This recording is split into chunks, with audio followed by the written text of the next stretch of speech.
Welcome back for those who are back, who are just already for the third time or maybe the second time, and welcome those who have joined us for the very first time. So as you can see on the screen, we have today we have a presentation by BAFF alumnus Mantas Macikas, who is founder of Memel Institute. That's a think tank in Klaipėda University. So with this session, we're back to Lithuania. Morning session was in Latvia, and we were listening to Anna Udre, and now we listen to Mantas Macikas, and you can see our faces here. So BAFF team is back on screen, and we welcome you very much today again for the second session. As always, your microphones will be muted throughout the whole session just to ensure the good sound quality. And after Mantas will go through his presentation, and after he finishes, you are more than welcome to ask the questions. And you can write the questions in the chat box. And after the presentation, Mantas will answer to your questions. And then we'll ask you to switch on your camera so that Mantas can see your faces. And now the floor, or actually the screen, is yours. Can you please share your screen again? And we will see your presentation in a minute or so, in a few seconds. Yeah. Yeah, just make a slideshow and we'll see it. Okay. Yeah. Okay, this screen is yours, Manti. Can you see? Yeah. Yes. All good. All Perfect. good. Perfect. So, hello everybody. I don't know how many of you are here in this Zoom room. But I'm happy to share my experience, to talk about, as you see, think tank world and the way towards center of political thoughts in Western Lithuania. So as Ingrida mentioned before, my name is Mantas Macikas. I'm a founder of Memel Institute, which is a political think tank, expecting, to create a think tank in Lithuania. So I will share my experience, my way towards creating it, working in the United States, and experiencing, all the best in foreign countries. So I will start my presentation talking about myself. So I will talk about my studies, my experience, why I chose the study field, my career growth, where and how I made it, and then international experience, not only in the US, but also in Rome, in Italy, in Genoa, where I studied, in Milan, where I was working at the university. I will talk about my career, how it's going, my future goals, and I will love, to share tips and success and lessons learned previously. And then, after, we will be able to talk and, to have some questions and answers. So shortly about myself. So as I mentioned, I'm a founder of the Memel Institute in Lithuania. It is based in Klaipėda. A year ago, I was invited to start working in a very interesting place called Lighthouse, co-working Lighthouse, which is the only one co-living and co-working spaces in the Baltic countries. So I was invited to create, an organization, and it's a part actually of the BAFF. Yeah, and when I was invited, to an interview, I was asked, a very simple question: what's my plan after United States if I will be selected? And I said, yeah, I want to do that. I want to open a political thought center, and that's what I'm doing right now.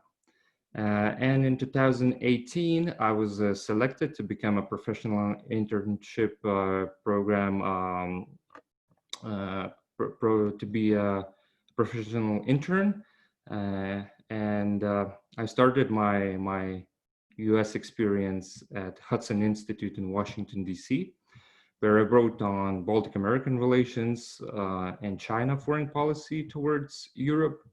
Right now, I'm investigating the future of transatlantic relations and great power competition.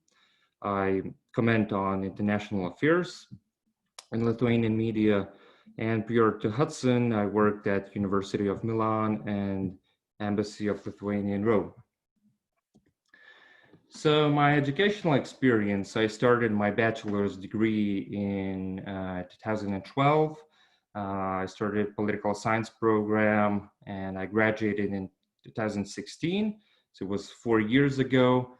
And I had a great experience to study Erasmus Plus exchange program in Genoa University, which is one of the oldest universities in Italy.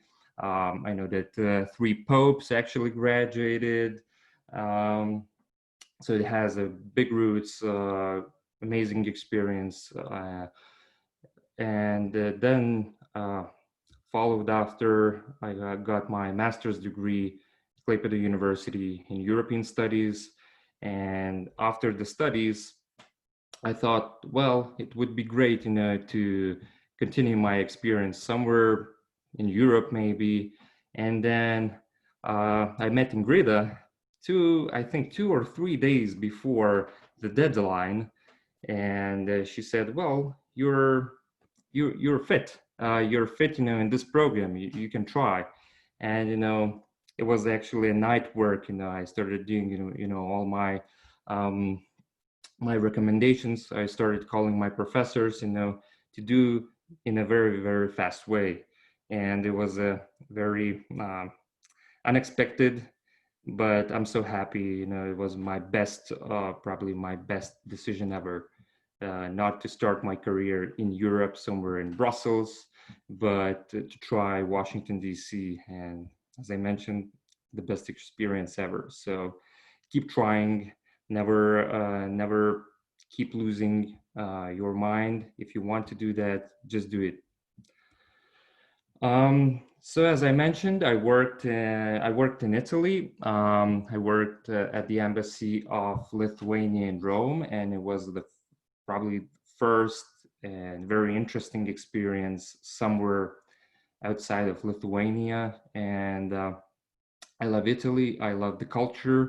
I started learning Italian language when I was studying in Lithuania. I got a lot of friends, and it was amazing experience. Half a year of it was the best time, because Rome is a great country, is a great city, and Italy is a great country. You can travel, you can see a lot of culture, amazing buildings, history, and I was invited to work at the embassy with young professionals. At that time, we got a very difficult situation with our embassy building, because maybe some of you know that during the Second World War, Lithuania lost its beautiful mansion and a beautiful embassy building, because the Soviets came and they annexed Lithuania, and they took all foreign investments, and foreign buildings, that Lithuania got outside of Lithuania. And we lost Villa Lithuania in Rome. And for many years, Stasys Lozoraitis, the candidate, the first candidate after Lithuania regained independence, he was working together with his family, with his father and with his brother, to keep Lithuania alive, And 2 cities, I would say, 2 cities or 2 countries believed in Lithuania during those Soviet times. So it was Italy and it was United States.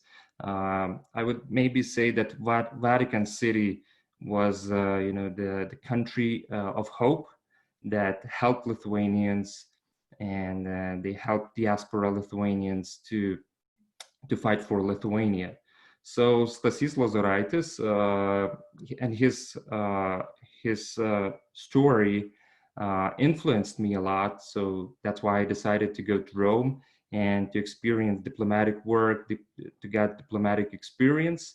And Rome, was all about how to start diplomatic career. So as you can see, my pictures, I'm posing, I got my selfies, in St. Peter's Square, near the embassy building. And then, inside the embassy, you can see a lot of flags. We got a lot of international events. So I was working together with diplomats on international affairs. I got to write some political insights for our foreign ministry, for Lithuanian foreign ministry, and of course a lot of events. As you can see, United Nations Food and Agriculture Organization, Lithuania got. We have our permanent embassy workers, who work in the building. So it was a great city to experience international culture, to experience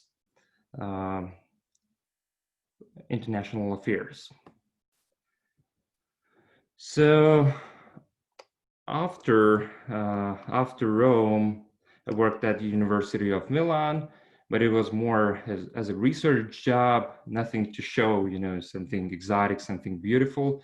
So I will talk about my BAFF year at Hudson Institute in Washington, D.C., which was my main goal. I wanted, to reach my career top, and working near the White House, just a few kilometers away. It's a great experience for a guy, from Lithuania, when your great parents, suffered, Soviet Union, got being in exile, in somewhere in Siberia. It's a great career perspective. When your family suffer something difficult and you can reach and study and learn somewhere in Washington D.C., where people never lost their hope about Lithuania, about its people. And few Americans said to me that well, the biggest strength of the Baltic people is their hope and their strength. So they said, keep trying, never lose your hope, and do what you got to do. So talking about my BAFF year at Hudson Institute, well, it's been amazing. Here you can see I'm posing with Ken Weinstein, President and CEO of Hudson Institute.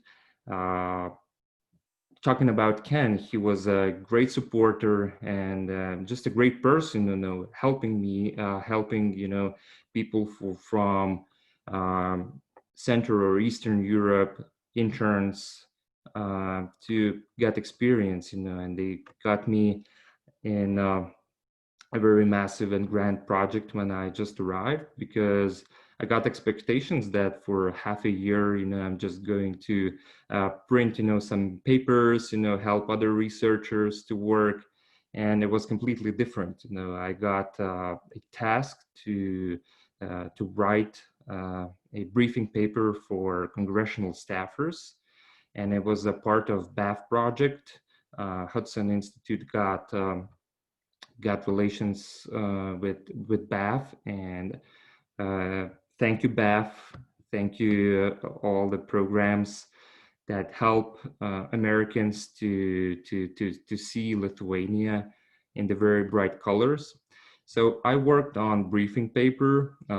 It took maybe 2.5 months to do a serious job, which was like 150 pages of Baltic perspective, starting from economic growth, talking about threats from Russia and China. In that paper, I was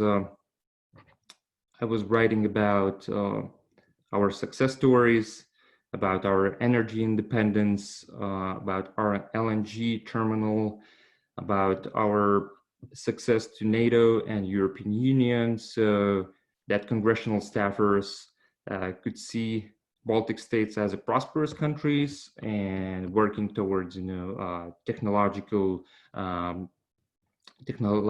future.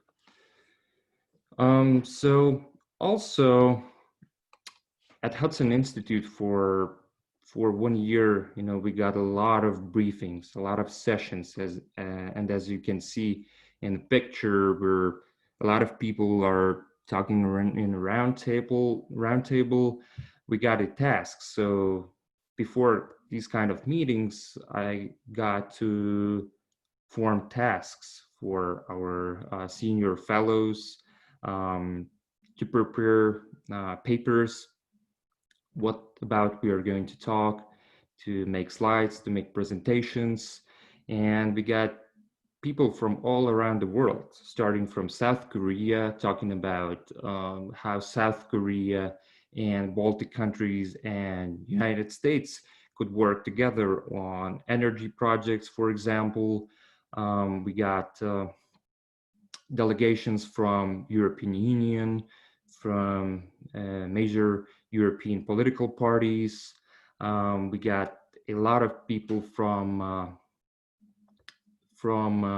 military organizations talking about how to protect the Baltic states from hybrid threats. And in general, working at Hudson Institute was an amazing experience, not just because of a great mood and supportive senior fellows, a great team, but also because it was one of the most innovative offices in a think tank world. I got to mention because right now I'm building my house and I'm learning a lot about interiors. So it's a fun fact that Hudson Institute was awarded with the best think tank office design and interior in 2018. So it's very, very interesting. So it was amazing, to work in a very beautiful place, not just because of inside of interior, but also working outside because it was in Pennsylvania Avenue, and the office building was in front of the old post office, which right now is a Trump Hotel, a beautiful building in Pennsylvania Avenue. In one side, you can see the Congress building, the Capitol Hill, and on the other side, you can see the White House if you just climb on the top of the office building. So it was in the center of Washington, D.C., and Americans told me that it's the main America Street, where all the most important organizations are just there. And you can visit all of them, starting from the Capitol Hill building, going to the archives, visiting the White House, going to National Monument. So it's just beautiful. It's amazing. I still in love in Washington, D.C. because of its monumental architecture. And every day I was experiencing Washington, walking there, cycling there, using, those electrical bikes, because you can get enough. You can get enough of Washington, D.C. if you love politics, if you love international relations, if you love think tanks, if you love research. It's all about that. Most of the young people are outside of Washington doing their internships, working there for a part-time job or studying at George Washington University or Georgetown. So I got my colleagues from Harvard University, which was an amazing experience, But in Washington D.C., you have to compete. If not you, then others will take your tasks, others will take your job. So you can't stop. You got to show that you're the best, that you know what you're doing, and it's all about the competition. So Washington is all about that. So also I would love to talk about my my experience in United States, where I was traveling a lot because um, besides the job, besides the tasks that I got from senior fellows, working independently, um, United States is a great country for traveling, of course, because every month you got extra days, and you can just buy, a cheap Spirit Airlines ticket and go through the way all United States, America, for example. One day you're in New York, other day you're in Los Angeles. So as you can see from my pictures, I'm posing, with the Hollywood sign. When my friend from Lithuania visited me, and we went, for our um, lifetime experience, lifetime trip. So we went to LA. We went to San Francisco, we visited Palo Alto. Of course, when you're visiting United States, you always visit BAFFers. So we got BAFFers in all America, starting from New York, Miami, LA, San Francisco, Chicago. So when you got friends, you are invited. So as you can see, I got a very good friend, Stan, who showed me the Silicon Valley. So we went to visit the Google company, um, visited Tesla company. We went to Facebook to see, the building, and he showed us digital garages, which was a complete different sphere. I work in a think tank world, international relations, and he showed us digital garages, where people, are constructing some electronical devices, or working on electric chairs, or working on bionic chips. So it's amazing. You can't see probably anything like that only in United States. Um, of course, not only about the concrete jungle. United States is a wonderful country visiting, national parks. So I visited 12 national parks. Some of them were bigger, some of them were not, but Grand Canyon, Shenandoah National Park, Zion National Park, all the parks in California. It's been amazing. I wish everybody could not save their money, but just to see how beautiful America is. Because before my trip to United States, well, I thought America is like from movies. It is, but it got more colors. It's you can see a variety. You can see more food than you expect, than hamburgers or cheeseburgers. America have everything, so you have to experience it. Just do it if you can. Um, and then my career and future goals. I was asked, to share my career and future goals, what I would like to do in my future. So right now, together with my colleagues from Lithuania, from Latvia, from Estonia, and Poland, we are working on a Baltic Fund.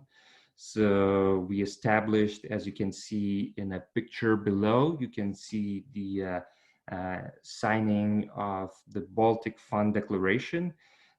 We signed it last year in November. We got a conference,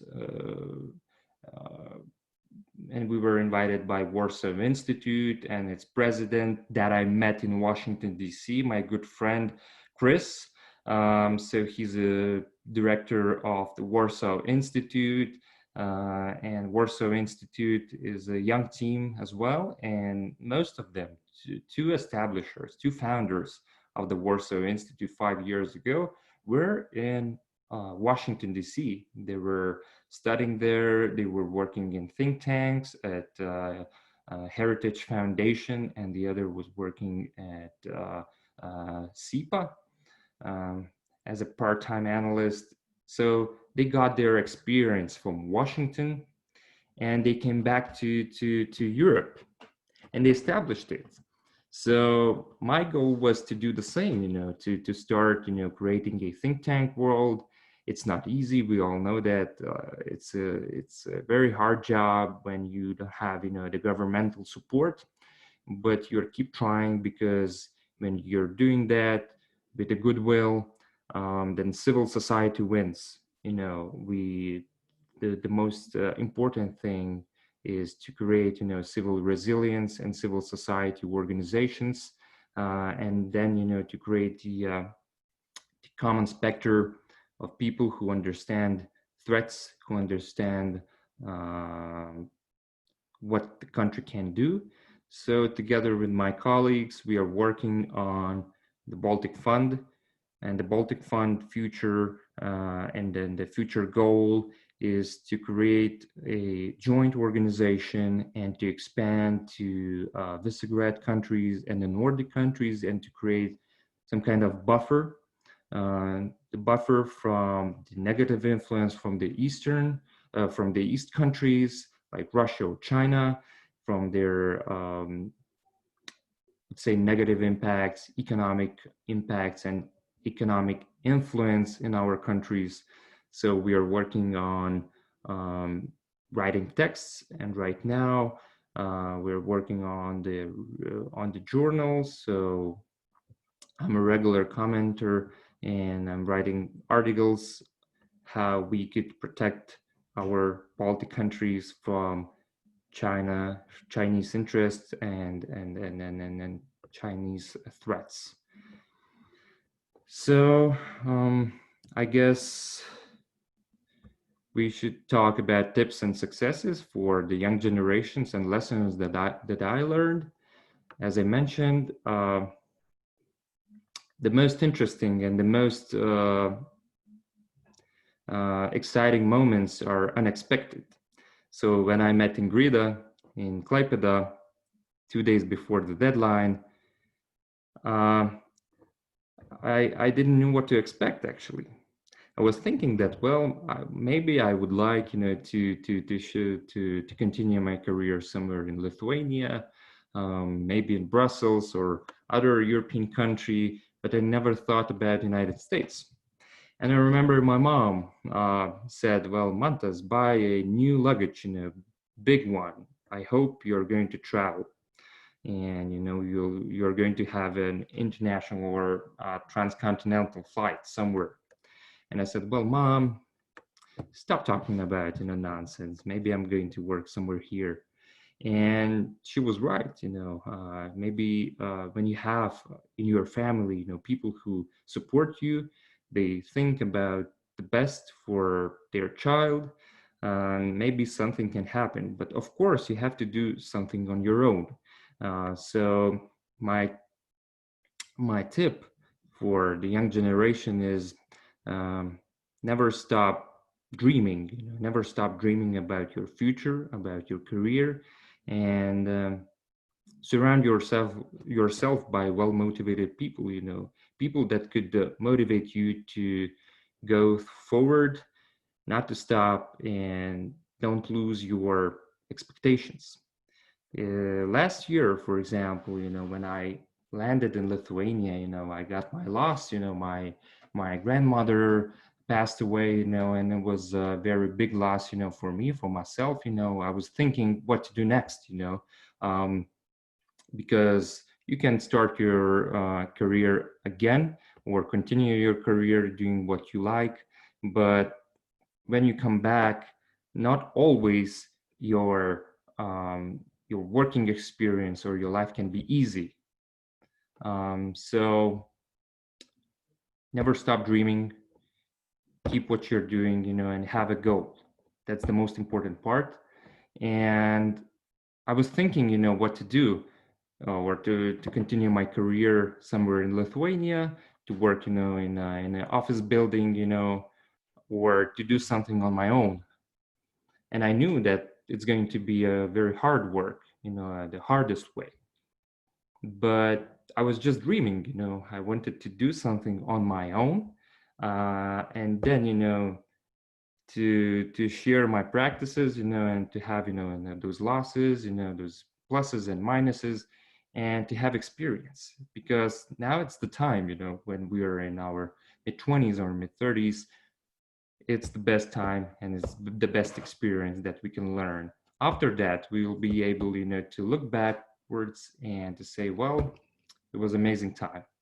So that's my tips. And yeah, I got my dream. You know, I worked in Washington D.C.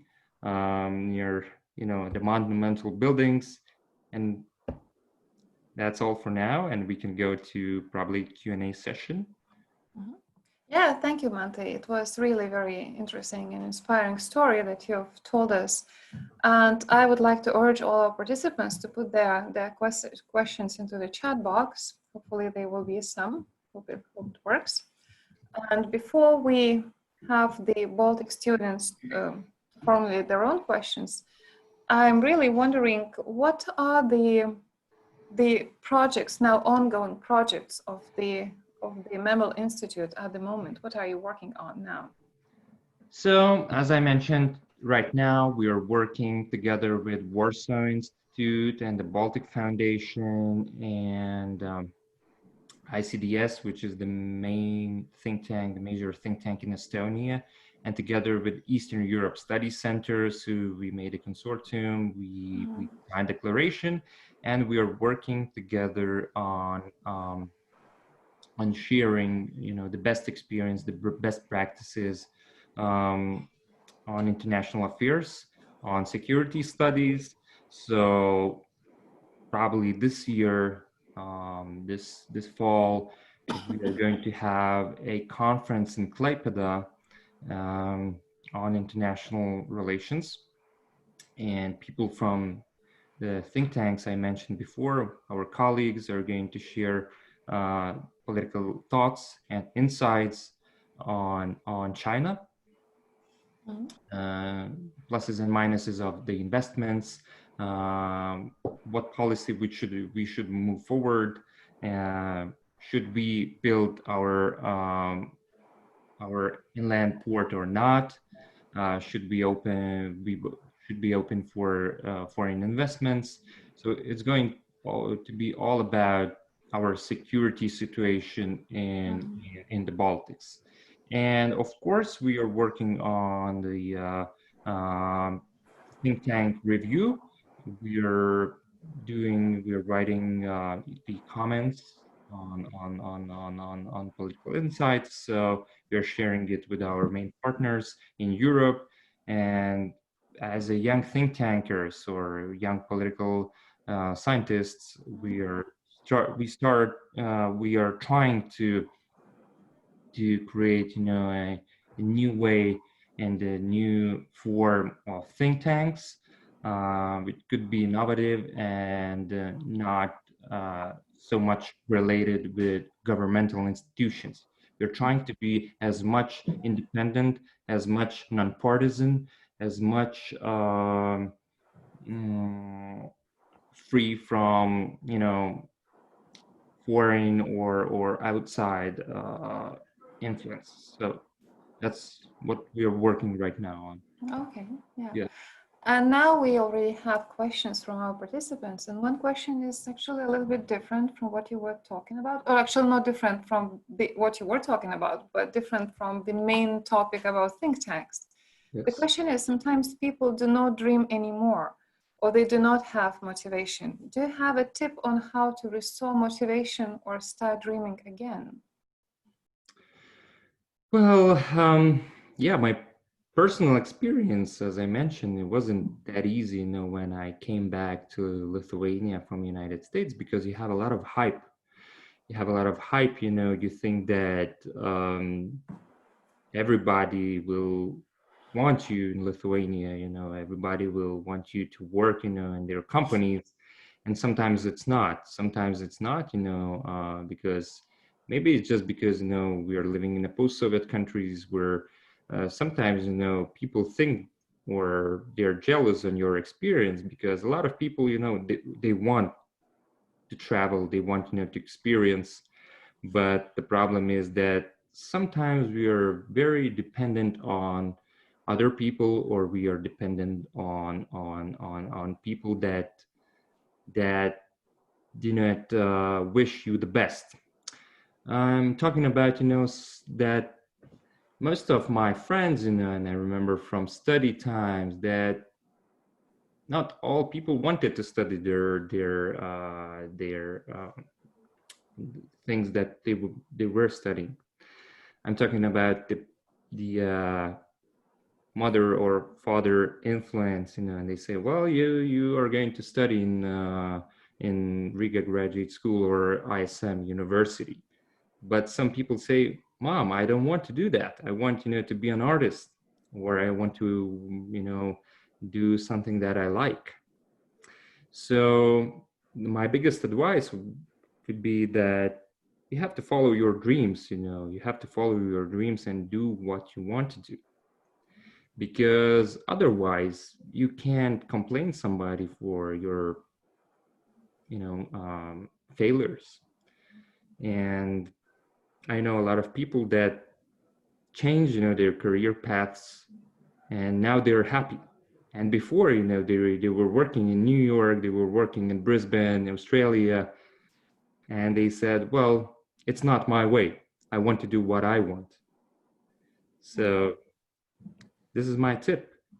Don't start dreaming and do the hardest way. Sometimes it's a very hard way. Sometimes it can be very difficult, but follow your dreams. Follow your dreams. I know that it sounds maybe the quote from Paulo Coelho, but it's a real thing. It's a real thing that I could testify.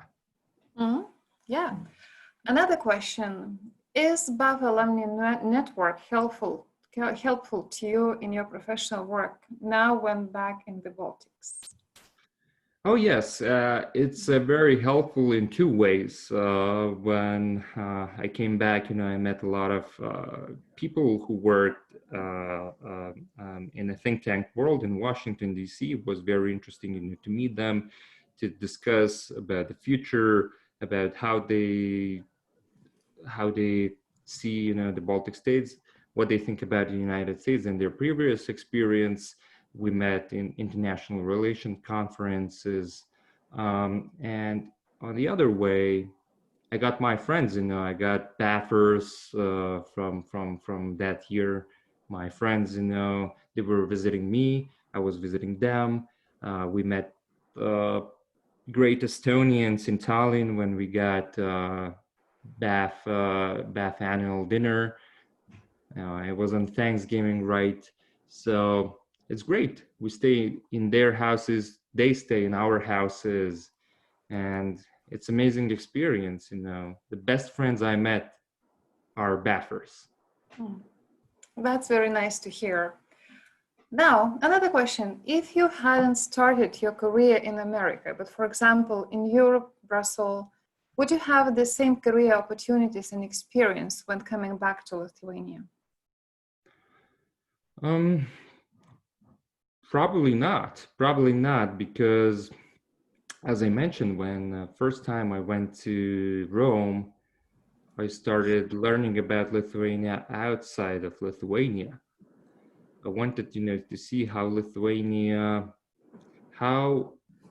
people who lived for many years outside of Lithuania see Lithuania. And when I went to Washington, D.C., I met a very good friend of mine who passed away 3 months ago.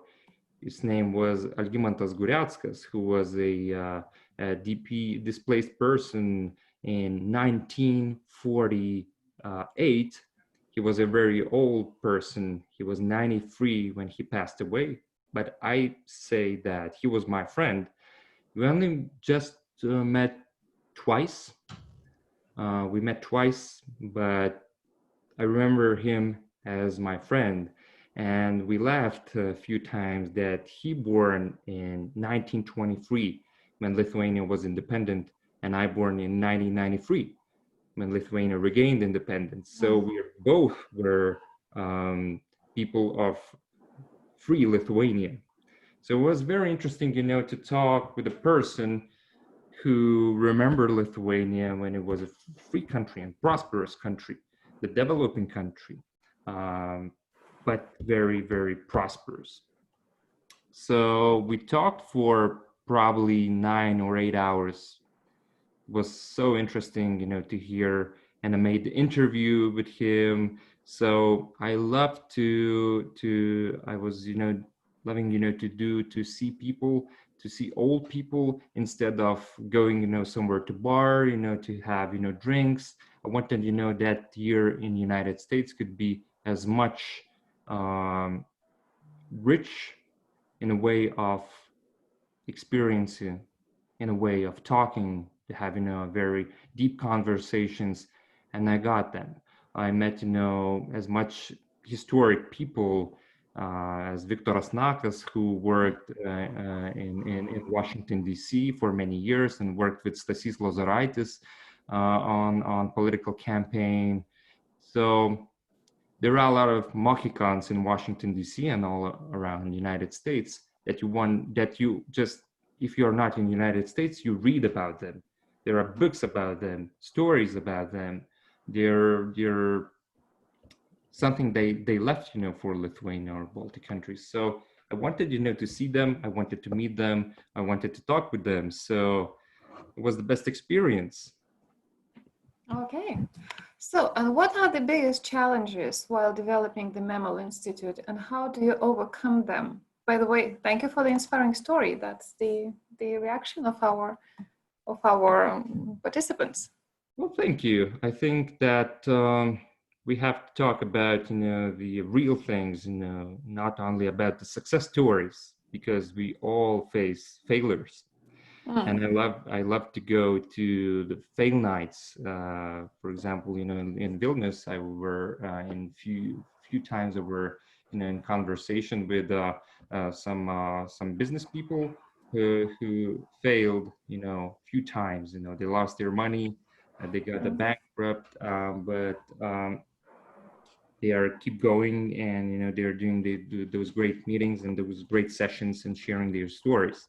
So the biggest challenge probably was to find the best people that you want to work with them, your team, people you trust, because we all know that there are a lot of people who don't wish you the best, or are your competitors, or think that you're better than they are, or maybe not. So you have to surround yourself, as I mentioned, by well motivated people that wish you the best. So probably it was the biggest, I would say, challenge, to find the right people to work with you, the people who could believe in you, to believe in your idea. Because when you're opening a non-governmental organization, well, it's just only because of you love science, you love research, and you don't expect, a hell of money. So few people I met, and I'm glad that they came. So right now we are working with them, and I think, people is the biggest treasure that we should invest in them and to work with them. And actually, the next question very much echoes with what we just said. The question sounds like that: is teamwork always the key, or is it sometimes better to work independently? So, as we understood, the team is really, really very important. But what about the independent work? Well, when you're doing research, on case studies, it's a good thing, when you work independently. You just close the door, you go, to private room, in office building, and you just focus on that. And I think in a quarantine time, the COVID time showed us that, well, we can work, remotely from our homes, from our from libraries, maybe somewhere, so you have to focus. The only thing you have to focus is actually the same as you do your bachelor thesis or master thesis. You focus, you do research, you read, and that's all about that. But when you're doing, a teamwork, well, team is very important. You have to sit near the table, as I was doing at Hudson Institute. The biggest challenge for me was that most of the senior fellows were thinking that, well, people from the Baltic states are very independent. They can work, um, independently, and they don't need, any tips or advices. But I was, looking for tips and advices because, it's different. It's different, the working culture, even, the quotation, and some just, general things, how to make a research paper is just different than it is in Europe. So I would say that when you're in a think tank world, teamwork is a very good and an important part of successful paper, I would say, or successful project, because you can share, your insights, and if the person is from United States, the other one is from Europe, you can, do a great job, great paper, that could be, somewhere on internet, and everybody will read it and use it, for their study projects. And now going back to your professional field, the question is, could you name some specific examples of negative influence from which Baltic Nordic buffer should protect these regions? Well, right now, together with our colleagues, from think tanks, together with Lina Skojala, who is probably one of the most influential think tankers in Lithuania, we are working on how to form, a buffer from those countries I mentioned. It doesn't mean, when you talk with people from the business world, a lot of things that, well, what's bad about Russia or what's bad about China? Those countries are investing, they're doing something, they leave their money, their tourists leave their money. But we all know that we are living in the very competitive world where the West and the East are competing. So in back 50 or 60 years ago, we know that United States and Soviet Union were competing, and once Stalin said that that time was a motor war. Those who are going to make more engines, more vehicles, more tanks, those are going to be the winners in the world. And right now, we're living in a world where United States and China is competing. And right now, we are not talking about the vehicles, about tanks. We're talking about the quantum technologies. We're talking about the electronic devices, artificial intelligence, and the country that will be the inventor of the quantum computer, for example, that country in 50 years is going to be the winner.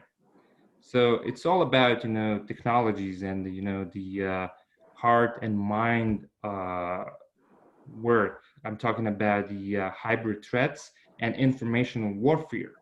Sometimes, when we see those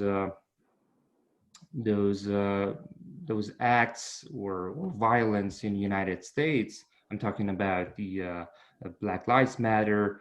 Not all the time we see the real problem. We think, well, it was a cruel murder of George Floyd, that the police is doing, a very violent job, sometimes in the United States. But we have to understand that some of the countries like China or Russia, Iran, are trying, to escalate those things, to escalate, the hysteria of what's happening in the West. And sometimes we are facing the fake news. Sometimes, we are manipulated. So we have to learn about that. We can't think that what we saw on the news, it's real. We have all the time to do fact checking. And even my work at Hudson Institute and University of Milan, and my master thesis was all about information warfare, how we are sometimes losing the war of minds, how we are losing, the information warfare, that some countries, want to keep us in their informational geopolitical sphere. So for example, for instance, for many years, we know that Russia, former Soviet Union, wanted, to keep us in their informational zone. So we know the problems in Klaipeda, where the minorities and diaspora, Russian diaspora, or in Vilnius County, they are not watching Lithuanian news.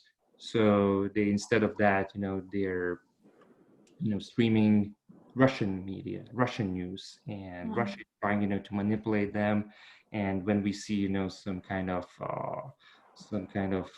protests, like in 2009 near Republic of Seimas, we remember, angry people with angry faces were throwing stones, to our parliament.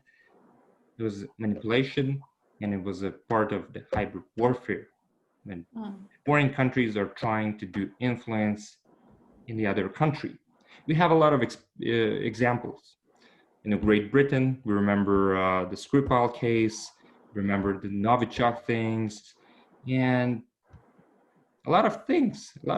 And countries are trying to compete. We can't say that United States are not doing something, in China, or we can't say that China is not doing something. So we're living in informational bubble, and we have to be very smart, not to think, with emotions. We have to think with our minds. That's the probably the biggest tip from me as a researcher. Actually, there is a very again connected question: how to know what news are fake? What are the key signs? How to recognize what is true, what is fake?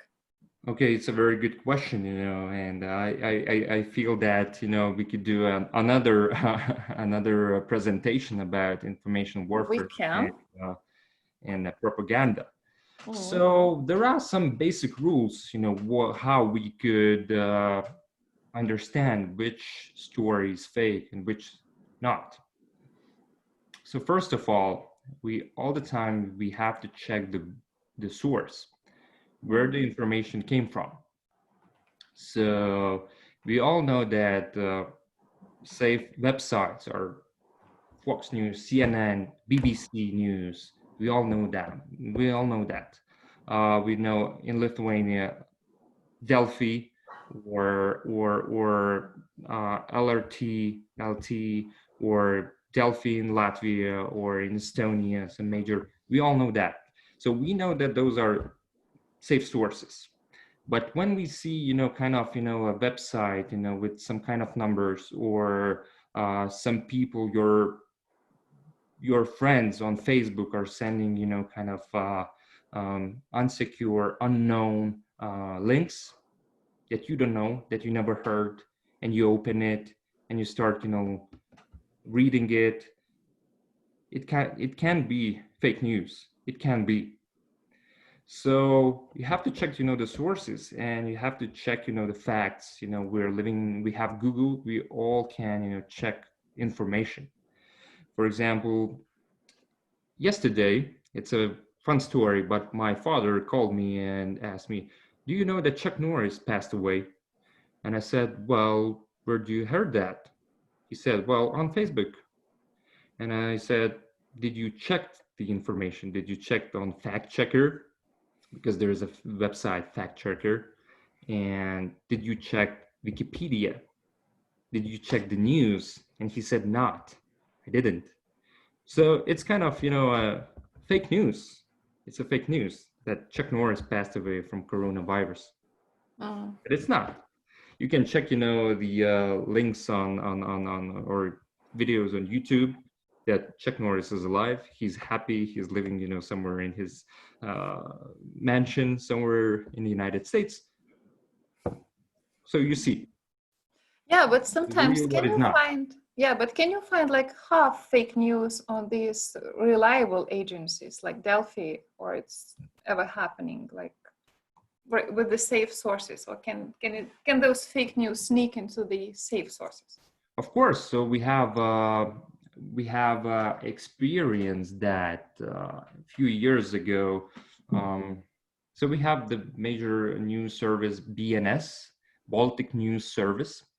So Russian hackers a few years ago hacked into that site, and they made a fake news about our Minister of Defense, Karoblis, who said that, well, he's a homosexual.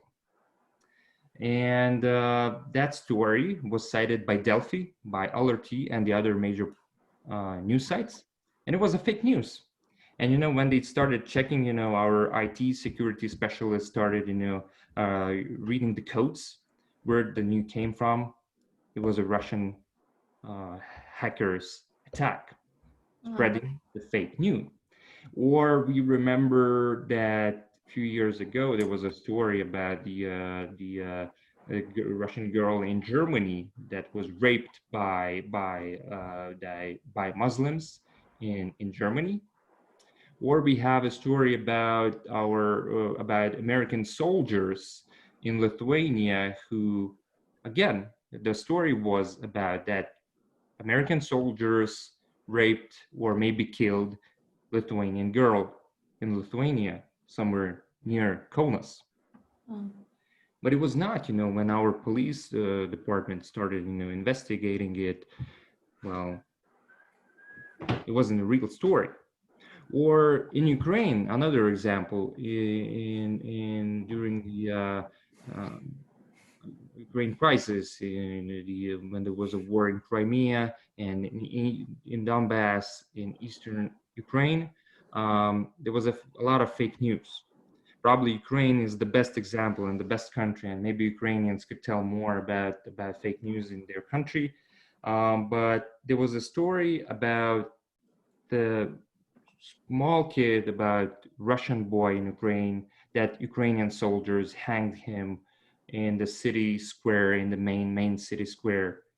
And it was just story, you know, a lot of old people, you know, watched that on Russian TV in Ukraine and thought, well, you know, you see what's happening, you know, Ukrainian people, Ukrainian soldiers are killing innocent kids in Ukraine. But we all know that we all have smartphones, and you know, probably that video would be on internet and would be viral, and everybody could see that. But we see that a lot of people, as I mentioned, think with their emotions, with their sometimes with their hearts, but not with brains, and we're not doing fact checking. So my tip is do fact checking. You know, never trust, you know, everything that even reliable media says. Thank you. That was really very interesting. And actually, since we are coming to an end of our session, we have two last questions that I would like, they are still on our checkboard. So just very quickly, 2 or 3 most important tips for professional career choice. How not to go wrong? Well, very good question again. Very still, you know, even now, you know, I'm keep asking this question to myself, and I'm thinking, was it the right way? I did. And you know, when we are thinking about our careers, the most important part is to feel with what you like. If you really like to do what are you doing, it doesn't matter if you're an artist, if you're a scientist, if you're an engineer, you have to love it, what you're doing. If you find a way that, for example, you're doing, you know, kind of engineer stuff, you're just, you know, perfect for that from the early age. Follow your dreams, you know, do, because you can't complain and say, well, I would like to do that, but I'm not doing that, and you know, I'm not successful. You know, just do it. Do, and you will see the result, you know. And my biggest advice would be that never follow, you know, the money incomes, you know, never think about the money, you know, or the fast, you know, money on your Revolut card. Always think about the idea. Always think about your fulfillment, you know, that you could feel happy what you're doing. And you know, after that, if you're happy, if you're successful, you know, if other people see that you're successful, money will come. You will be maybe rich, maybe not, or you will have, you know, amount of money that uh, you will feel, you know, that you can do things, you can travel, you can experience, you can share, you know, your life with the others. So never think about, you know, the fast things that come. Money will come, but think about how you could fulfill your role in this life. And just to wrap up everything that we were just talking about, what gives you the most motivation? The most motivation that gives me is people around me, people that believe in you. So never forget, you know, your loved ones. Always think about them. Always try to find, you know, the motivation from your roots. For example, my biggest motivation is my grandfather was deported to Nazi concentration camp, came back, and he was then, you know, deported to Siberia, and he came back. So his story, his sacrifice, and his hope for Lithuania, that Lithuania will be free, prosperous country, is my biggest motivation. And you know, people, when they didn't have what to eat, they were put like, you know, animals. They were humans. They were humans in their souls. So that's the biggest motivation, that never be, you know, an animal to other, be a human. Big heart, be the best, and you know, just follow your dreams. Thank you so much, Manti. And now it's actually becoming already our tradition. If you can just have your cameras on so that we can see your faces, and we may have the photo with Mantas. I know it's very similar. All photos might look the same, but now we'll have Mantas with us. Yeah? And others? Anyone? Just 1 second, one more. All right. Okay, so thank you so much.